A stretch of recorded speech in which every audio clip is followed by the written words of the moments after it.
When you first encounter the Leyat Hélica, it doesn't feel like discovering a car. It feels like stumbling into an alternate timeline, one where automotive engineering took a sharp left turn and never looked back. It has wheels, it has a body, it has space for passengers. On the surface, that qualifies it as a car, but that illusion collapses the moment your eyes reach the front, where a large, unashamed propeller sits exactly where a radiator grille should be, staring back at you like it has every right to be there.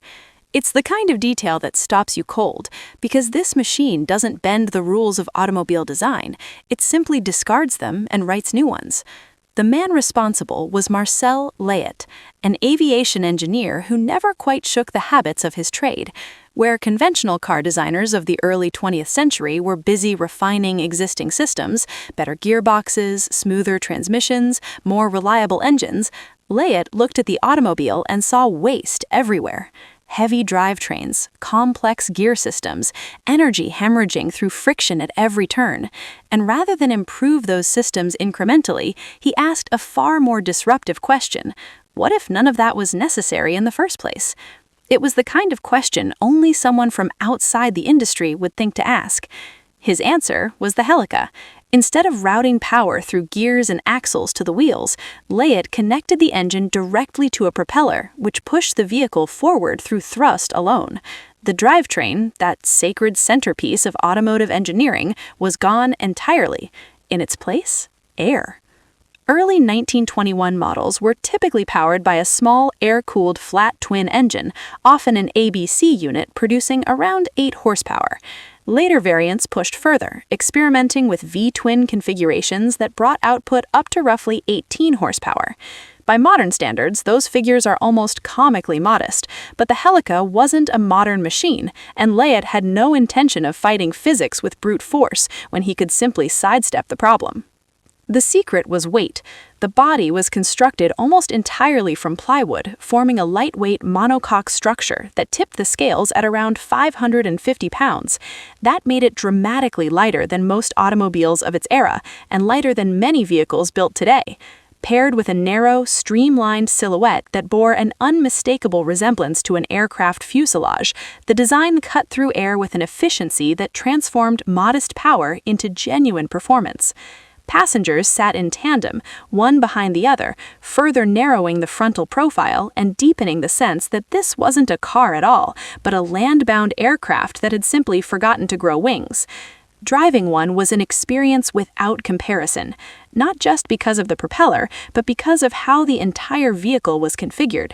In most cars, the front wheels steer and the rear wheels follow.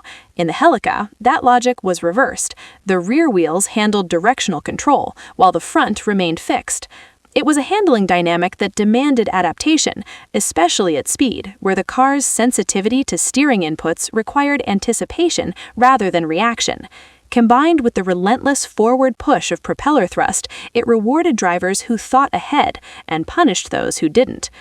The suspension followed the same minimalist logic. Independent elements kept weight low, while narrow wheels reduced rolling resistance. Comfort was never the goal. The ride was firm, functional, and direct, appropriate for a machine conceived not around the passenger's ease, but around the purity of the engineering idea behind it. What made the Helica truly unlike anything else, though, was how intimately it interacted with the atmosphere around it. Conventional cars are largely indifferent to wind. The Helica was not.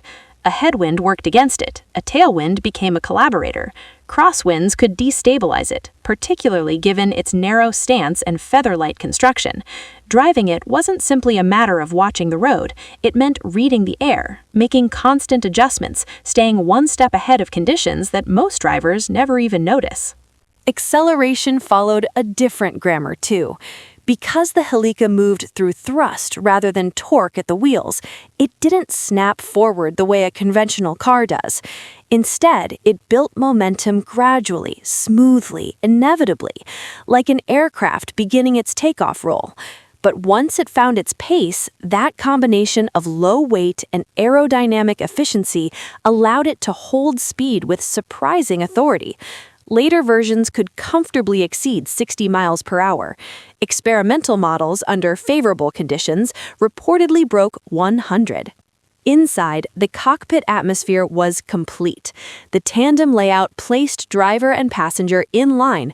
Controls were spare and purposeful, and visibility was clean through the narrow, open body. There was nothing indulgent here. Every element existed for a reason. It was a vehicle that made no apologies for what it was. Of course, it came with trade-offs that were impossible to overlook. That propeller, spectacular as it was as a design statement, presented genuine safety concerns in populated areas. Some versions added protective mesh around it, but the risk never disappeared entirely. There was also no reverse gear. None. Backing up meant stepping out and pushing, and the unconventional handling, so distinctive on open roads, made tight urban maneuvering genuinely difficult. These weren't small inconveniences, they were fundamental limitations that kept the Helica firmly in the realm of the extraordinary, rather than the practical. Between 1919 and 1925, Leyat built an estimated 25 to 30 examples, a figure that says everything about both the machine's experimental nature and the particular kind of buyer it attracted. These weren't people purchasing transportation, they were people purchasing a belief, a conviction that the car didn't have to be what everyone said it had to be. The surviving examples live on today in museums and private collections, where they continue to stop people in their tracks. The Musée des Arts et Métiers in Paris holds one. The Lauman Museum in the Netherlands holds another. Photographs do them partial justice at best. Seeing one in person, taking in the proportions, the absurd rightness of that propeller, the plywood flanks that somehow contain an entire philosophy, is an experience that stays with you. Because the Helica was never really about transportation, it was about imagination applied without apology. It was what happens when someone trained to build flying machines looks at a car and refuses to accept the assumptions built into it. The concept didn't reshape the industry, it didn't need to. What it did was prove that the envelope of possibility is always wider than convention suggests, and that some of the most enduring ideas come from people willing to ask questions that everyone else has already stopped asking. If that's the kind of machine that captures your attention, rare, radical, and entirely its own thing, subscribe, because there are many more forgotten vehicles exactly like this one waiting to be uncovered.